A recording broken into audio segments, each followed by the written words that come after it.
Hi everyone, this is Lydia with Printable Perfection.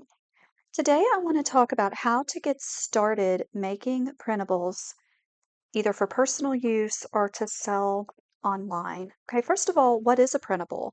Well, a printable can be anything that is printed. It can be worksheets, it can be calendars or planners, it can be pictures and like wall art. Really, anything that can be printed is a printable. So my niche, I do a lot of worksheets for kids because I homeschool and I was a preschool teacher and I've done like my own homeschool planner, things like that, but you can really do all kinds of different things. But to get started, you have to have a program that you can create your printables in.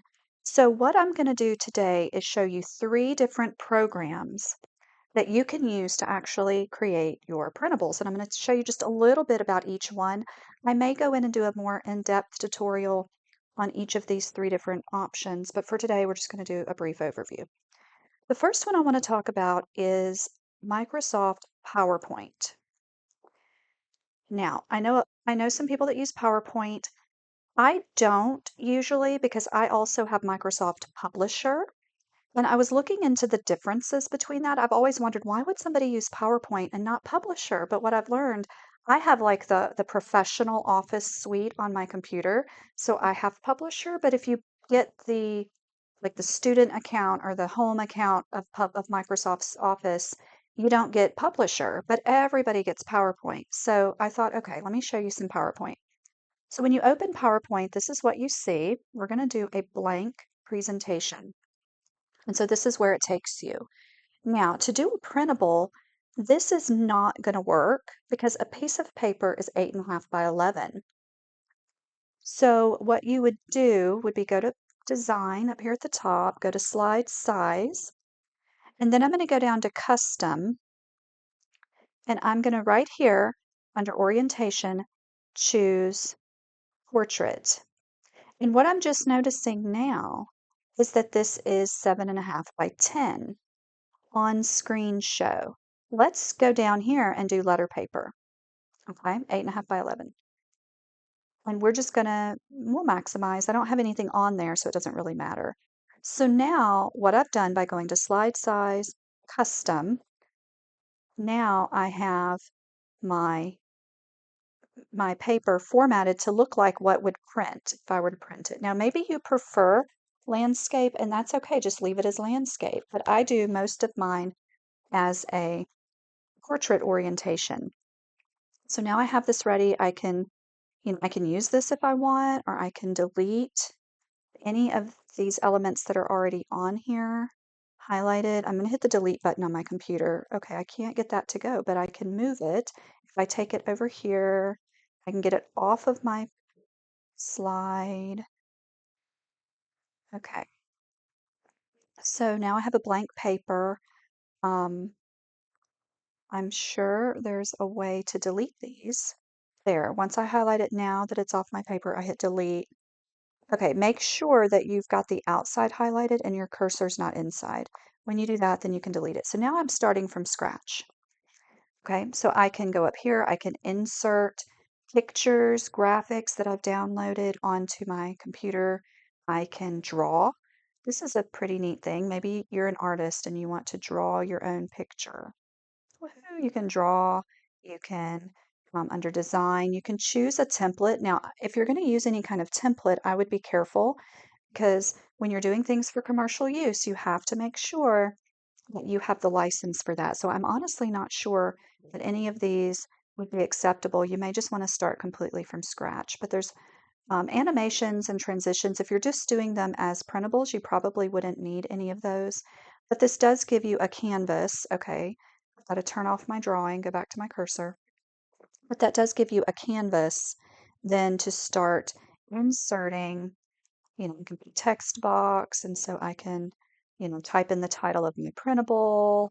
Let's say I'm doing a word search, and, so I can insert all the elements I need then to do any kind of printable that I would want using PowerPoint.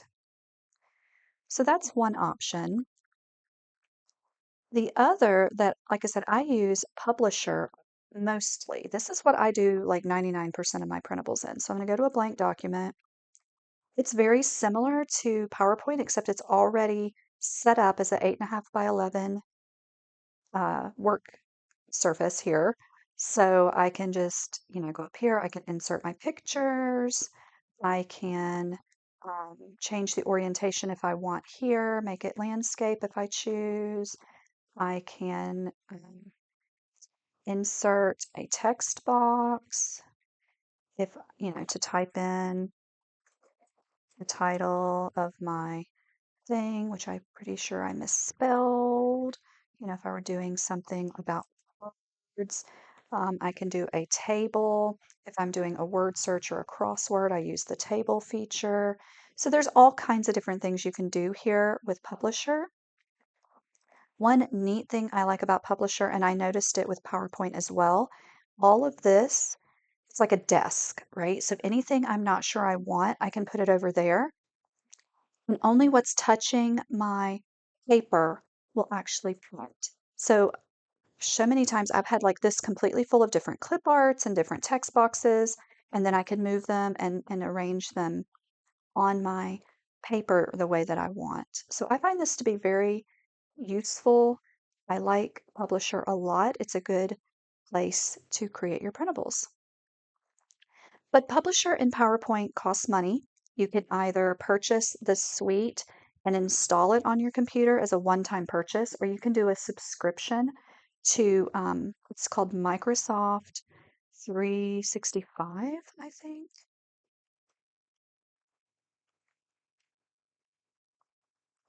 So you can go on here and you can create a subscription. And so if you can install it onto your computer and do everything offline, or you can get the online version for a yearly subscription. But that's PowerPoint and Publisher. If you're looking for a completely free option, then you can use Canva. Canva's extremely popular, and I've used it some.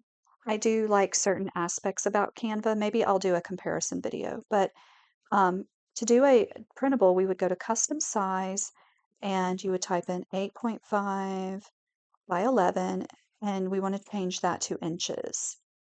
I don't know why it does that. I forgot it did that to me last time. Let's try again. 8.5. So next time, change it to inches before you type it in. So we're going to create a new design. And so again, this gives me my page to work on. Now, with Canva, to upload any graphics that you have, you go over here to the left and click Uploads and then Upload File. And then you could go into your files and choose pictures that you want to upload. Like I've got some, these are all just kind of random things. Like here, let me find some that are like clip art so I can get way down here. Okay, so these are backgrounds I've downloaded. I can put it on there if I want a colorful background for some reason. You can resize them, you can move them around. And then you can layer, like let's say I want this one instead and I want a flower on top of it, You can layer things and move them around. You can put text. If I go to text, add a heading. Now, I talked about this in a different video, how to find commercial use fonts. Not every font that's available is free for commercial use. So you're going to want to be sure that you do some research. You can watch my other video on that, but I do know that old standard is commercial use. So I'm going to click that and I'm going to put it up here. I mean, you can move everything around.